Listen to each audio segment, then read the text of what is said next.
Aboard the world's largest cruise ship, 6,600 passengers pay a premium to be entertained every single day. That's why Royal Caribbean hires serious athletes to do 8 shows a week. They get paid to perform in productions around the world in front of millions of cruisegoers. But the job isn't always easy. Performers work 11 months straight without a single vacation day, and they do it all on a moving stage in the middle of the ocean. That is the biggest thing to get used to, is the rock of the ship. When you're going to do a jump and you expect the floor to be here, but the floor is here, or the floor is here. We went behind the scenes with the principal character of the Aqua Show to see what it's really like to be a performer on a cruise ship. Aboard Royal Caribbean's Symphony of the Seas, there are ice shows, Broadway-style plays, and an aqua performance. Hi, I'm Ariana Mazzagatti. I go by Maz here in the Royal Caribbean world. I am the aerialist for the show Hero on the Symphony of the Seas, and I am also the aqua captain. Maz is in charge of 20 other performers in the cruise line's original show, Hero. It tells the story of 3 warring clans, and Maz's character brings peace between them. To bring her powerful character to life, Maz is strapped into a 3D flying apparatus that allows her to flip and run above the crowd, with only wires holding her up. Maz is American, and a cast of performers from all over the world. And they're all accomplished athletes, professional slackliners, Olympic-level divers, and world-renowned martial artists. Like many of her fellow castmates, Maz never planned on being a cruise ship performer. On a whim, she tried out for Royal Caribbean her junior year of college, and beat out thousands of others for a spot. It's as difficult to get into a ship show as it is to get into a Broadway or a West End or a Cirque du Soleil show. And in 2015, Maz got the call from Royal Caribbean. She dropped out of college and has been performing on cruise ships ever since. After getting a role in Hero, the show's performers head to Royal Caribbean's training facility in Florida. This is where they spend 2 months learning and perfecting the routine. Then they're off to sea. Their stage? The tricked-out Aqua Theater aboard the world's largest cruise ship. It's made up of the deepest pool at sea, with a transforming bottom, 30-foot diving towers, a trampoline, and tightropes suspended above the crowd. The new digs take some getting used to. You're brought from those plain gray studios with mirrors into this, and you're relearning everything because it all changes. The water, the weight of the costumes, the quick changes backstage, the makeup changes, the hair changes. It adds so many new elements that you could not even dream of during rehearsals. Finally, they're performing live at the 600-person theater. It takes about maybe 2 or 3 weeks to get into the zone and to feel 1000%. You're not so stressed anymore. So far, this cast is about a third of the way through its 11-month contract. The performers don't get a single vacation day during their run. Trips home are only allowed in the case of an emergency. They typically perform 8 shows a week. Before any performance, Maz usually hits the gym for about an hour. Then she comes to the theater to run a safety test on the 3D flyer. The flyer is made up of a harness and 4 sets of wires connected to the ship. The technology is pretty complex and can move her on 4 axes. But the tech is proprietary to Royal Caribbean, so we couldn't get too close. After Maz is all set on the wires, she stretches, then heads downstairs to the secret 4.5 deck of the ship to put on her makeup and get into costume. Maz and her castmates do all their own makeup. Once the show starts, Maz stays hidden through the opening. Then she quietly climbs on a platform at the back of the audience, while a crew member straps her into the harness. The harness is very tight so that I do not fall out. So the pain is necessary. I can't necessarily say you get used to it because every day it might be in a different spot, so you're just bruising a new spot. The flying mechanism already has a routine programmed into it. So once a crew member hits a button in the production box, she soars above the crowd. While suspended, Maz uses her body to control her flips and spins. If I get too turned to the front, or if my arm is out of place, or if my chin is forward, it'll send me rocking back and forth like this, and I'll never be able to control it back because it just sends you. And once you get a pull in the wire, it'll just keep going. Throughout her contract, Maz and her castmates will do the same routine 200 times, using the same muscles every day. That's why they're required to keep in shape. But that's not the only challenge. Remember, they're performing at sea.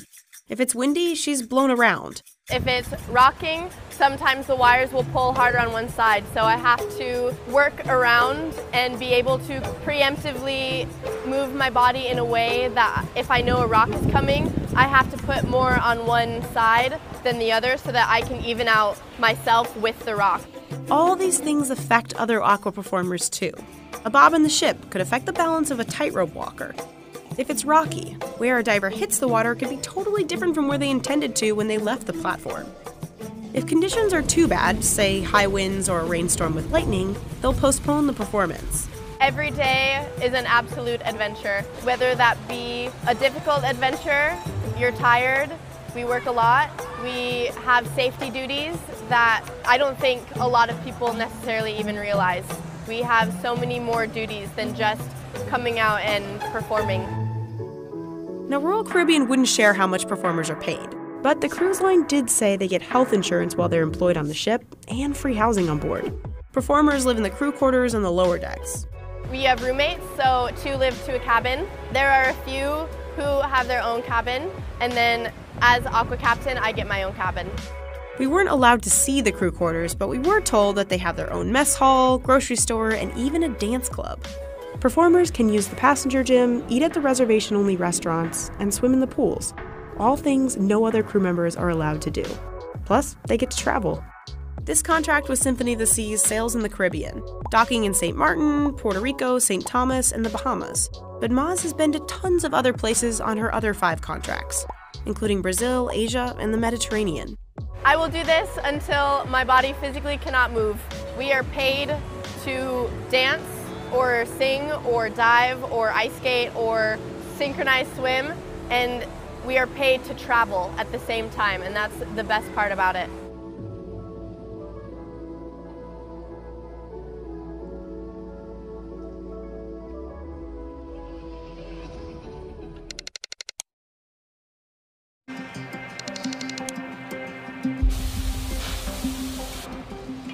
Every week, over 6,600 people vacation aboard the world's largest cruise ship. And all those people need to eat 3, 4, 8 times a day. You have to calculate that is breakfast, lunch, and dinner, plus snacks, plus at night, plus all 24-hour food all around, and that never stops. Ship kitchens run 24/7, manned by a culinary team of more than 1,000 people. They dish out over 30,000 meals every single day. And they do it all from compact kitchens on a rocking ship. So how does all this food make it to the plate? We'll start on the loading dock on a Saturday. This is turnaround day, when all new food is delivered to Deck 2. This is basically a place that you would not like to be on turnaround day when we are loading. It's busy, super busy. That's Jarrett. He orders food for the ship's 23 different restaurants. Every week, Jarrett's got a $1 million shopping budget. All of that is just for 7 days of food. Sometimes Jarrett will tweak his orders based on who's coming aboard. More kids means more chicken fingers. That's how the operation runs. So we monitor it on a daily basis, what has been used, what has not been used, and then we adjust our orders accordingly. But by and large, being in Miami, having the same number of people, it's almost the same every cruise. On turnaround day, 30 trucks arrive at Miami Port. They're carrying 500 pallets worth of inventory, and all that has to be loaded onto the ship by 4 p.m. Any delay in our operation can hamper the sail away of the ship, which is again a big logistic requirement. Over 600,000 pounds of food and drinks are provisioned for just 1 week of sailing. Once on board, everything is moved along the ship's secret highway. This is I-95, and it runs the entire length of the ship, on Deck 2.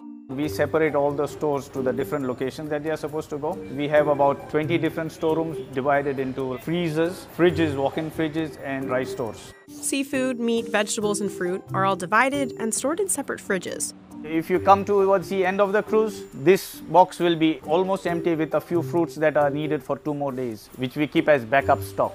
There are also 6 freezers. That's where the 700 pounds of ice cream that'll be eaten each week are stored. Dry goods are stored down on Deck 1. Full of spices, full of chocolate in this storeroom, coffee. It's nice to be in this storeroom. An elevator gets the food downstairs. Jared's team checks all of the food for quality control every day. If produce is ripening faster than expected, they try to work it into another meal. For example, overripe broccoli could go into broccoli cheddar soup instead of being tossed. Once inventory is stored, restaurants on upper decks put in food orders with Jared. Chefs will come downstairs, pick up their order, and cart it away to be cooked. That's where this guy comes in. Any food on board this beautiful ship, anything you eat it, is my responsibility. Wherever you have beautiful potato fry, it's mine. Rice is mine. Pate is mine. Pastry is mine. Salad, shrimp, wherever you eat it, it's my responsibility. Rijo's team of 280 chefs run the kitchens 24/7. Each chef works 10 to 12-hour days. Contracts typically last 4 months without a single day off. Some of the people start working for 8 o'clock in the morning, all the way to 2 o'clock, take a break, come back again 5 o'clock, finish by 9:30. Then another group start working 10 o'clock in the night, all the way to 10 o'clock in the morning. So we cover day and night productions. Chefs on board cook up nearly 100 different menus every week. All the menus are developed at Royal Caribbean's Miami headquarters. And every week, chefs stick to the same rotation of menus, cooking up everything from racks of lamb to hand-rolled sushi. The food has to be diverse to match Symphony of the Sea's international passengers, vacationing at all kinds of price points. We try to please everybody and to make sure that everybody find what you're looking for. All the cooking happens in 36 kitchens, or galleys as they're called on a ship. There are 12 specialty restaurants on board, costing up to $50 a person, and each of those restaurants has its own small galley. In those tight quarters, chefs crank out the same menu every day. At Jamie's Italian, it's fresh pasta. At Hooked, it's over 2,000 oysters, shucked per cruise. But the largest amount of food is reserved for the main dining room, which spans 3 decks and serves up to 6,000 people a night. Eating here is included in your ticket. Before food heads up to the main galleys, it starts in one of the prep kitchens, off I-95. There's a butcher shop. Butcher, good morning. Yes, sir. These are the gentlemen looking after all the meat cuts. The butcher goes through about 15,000 pounds of beef and 9,700 pounds of chicken each week. There's also a veggie cutting room and a fish thawing box. Lobster is the most popular dish in main dining. The ship goes through about 2,100 pounds of lobster tails every week. Finally, the food heads upstairs to the main galley. The ship's biggest kitchen is broken down by categories: desserts, bread, cold food, and hot food. In dessert, chefs whip up cakes, chocolates, and 100 different types of pastries. Over in the bread bakery, they make 40 different kinds of bread from all over the world, all from scratch. But the real hustle comes just before the dinner rush. 6,000 hungry passengers in the main dining room. Remember Rijo? Before dinner prep starts, he has to approve all the dishes. Good afternoon. How are you, Chef? Good. Rijo tries each dish and gives his critiques. We're gonna put a little bit more perno, a little bit more garlic, a little bit more herbs. Very, very good. So this is what we do. Aioli. Aioli, we need to put a little bit more for today. Huh? You can see, Chef, how we look. Huh? Take a note, don't forget. Huh? That's what we're talking about. Right? Beautiful, beautiful. We don't have any challenge, so we're ready to go. Chef, thank you so much, and thank you so much, and look forward to have a beautiful night tonight. Thank you. Have a beautiful day. Bye-bye. Chefs take his notes and get cooking. Chefs can see a tally of each dish ordered up on screens. The system also keeps track of how much inventory is used. In the cold room, salads and appetizers like carpaccio come together. In the hot room, chefs dish out soups, sauces, sides, and mains. We have the 2 kinds of chefs. Chefs working here on the line, which is close to me, plating up, and chefs on the stove cooking. So everything we do is in batch cooking. So basically, we grill a steak there, we pass it over to the pass. The person on the pass is plating it up to the requested temperature. That means always that the guests are getting fresh food, and from an operational point, we don't have any overproduction. Finally, waiters deliver those dishes to hungry passengers out in main dining. Between the chefs, inventory crew, waiters, and dishwashers, it takes a team of 1,085 people to keep this massive operation going. Together, they cook nearly 11 million meals each year, and they're doing it all on a moving ship. The ship is rocking, then all the equipment is built to the ship rocking. Then in whatever moment, maybe the ship move, somebody don't put one brake in one trolley, and you see the trolley flying away. And happen. That's why all the cooks always be the attention with that. But if crew members are doing their job right, passengers won't even know any of it's happening. They'll just get back to eating their 8th meal of the day.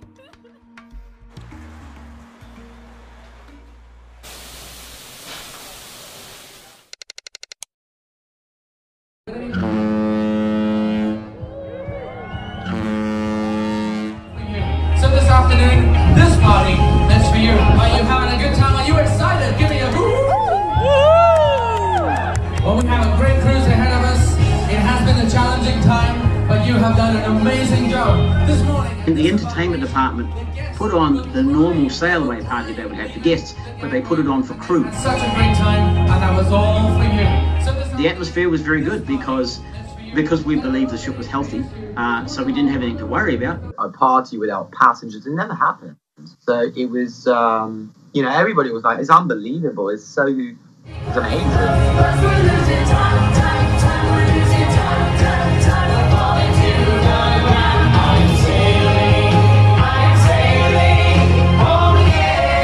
We assumed the ship was healthy. People weren't too concerned about it. We were aware of the social distancing, but in our minds we were thinking the ship is healthy, nobody's got the coronavirus, so we don't need to worry. We thought we had a clean ship. And, you know, the idea of the COVID-19 was just outside. So it was not on the ship. Because otherwise, you know, why would you let us do a party all together?